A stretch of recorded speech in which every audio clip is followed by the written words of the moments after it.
Watch and burn. Hey everyone, so today I wanted to discuss the Agoraphobic Nosebleed's third full length, and that is possibly the craziest record ever committed to plastic, and or vinyl for that matter, but I don't think there was a vinyl release for this because, you know what, actually I don't know if there was a vinyl release for this. Seems kind of insane to have a vinyl release for this, but that is the 100-track Altered States of America. It comes out on a 3.5-inch disc, and it clocks in at roughly 18 minutes long. And technically, of course, there's only 99 tracks, and that's because the first track is hidden. You can notice when you look on the back of the album, there's a couple arrows pointing backwards, and if you press and hold the rewind button when you play track 1, it rewinds back through track 1, and it plays out the first track, which I think is Drug Wonderland, if memory serves. I think that's the first track. It's about 1.5 minutes long. It's very clever. And that's, I think, my favorite thing about this album is that it's less about the music and more about the message and how it talks about the Tokyo subway gassings back in the 90s to like the government experimenting on people with LSD.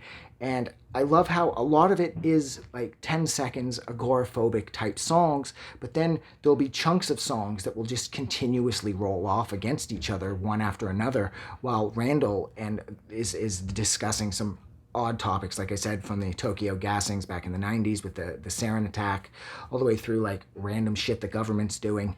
And each track is ticking off, so it's more like 20 songs make up one song or 30 songs make up another. And then there's a hammering of various traditional agoraphobic songs, which are short, fast, and loud, but they cut off at the 10-15 second mark, as they should, because the song is over. This is an incredibly fun record. This is probably the best experimental record as far as being a hardcore, power violence, grindcore, noise-infused record ever. This is so creative. This is so much fun. And the fact that it comes on a 3-inch disc is really exciting, and you don't see it coming. And there is a hell of a lot of noise contained in this 18 or 19-minute release. This, you can't really take much more by the end of the 18 minutes.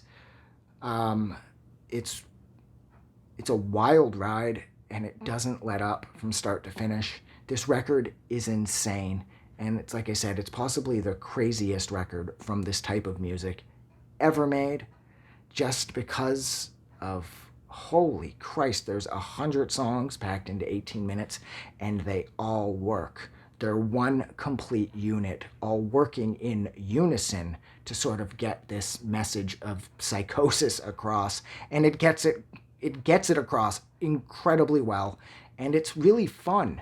And I think that's another thing that I love about this record, is this album feels really colorful, and it feels like, despite the dark subject matter, it's really bright, and it's really alive, and there's a hell of a lot of effort poured into this. Like, this music sort of gets a bad rap for people saying, like, I could do that in 2 minutes, but, you know, you really couldn't. And so people have inevitably, you know, people will inevitably bash this record sort of under that umbrella, saying, oh, this is garbage, this isn't, and anybody could do this, but they actually couldn't, because Scott Hall is an incredibly clever producer / engineer, and he really knows what he's doing audio-wise, and it is on full display here, because this record is incredibly well produced. It's thick sounding, it's heavy, it has purpose, it has focus, and it has drive. And it also has your sanity in its crosshairs, and it is going to come for it, because this record can drive you crazy. Much in this. This is like, it's almost like Philip Glass's Einstein on the Beach. This record is almost too much, and for most people it'll definitely be too much. But I just love the continuity, and I love how it all plays off like one complete 18-minute song if you want it to. Now, the one thing I will say, you probably don't want to listen to this digitally. You will want to listen to this on CD, because the switch over is seamless, whereas if you're listening to this, say, like on Spotify or whatever, definitely on YouTube, the songs will break. And so when Randall will be discussing something throughout like a 5-minute noise track with a spoken word component to it, every 15 seconds or so, it will do something along those lines, and that becomes pretty frustrating pretty fast. But other than that, if you listen to this via the CD, it's amazing. So I'm going to go. So thank you so much for hanging out with me while I discuss the Agoraphobic Nosebleed's third full-length and possibly the craziest record ever made, and that is the Altered States of America.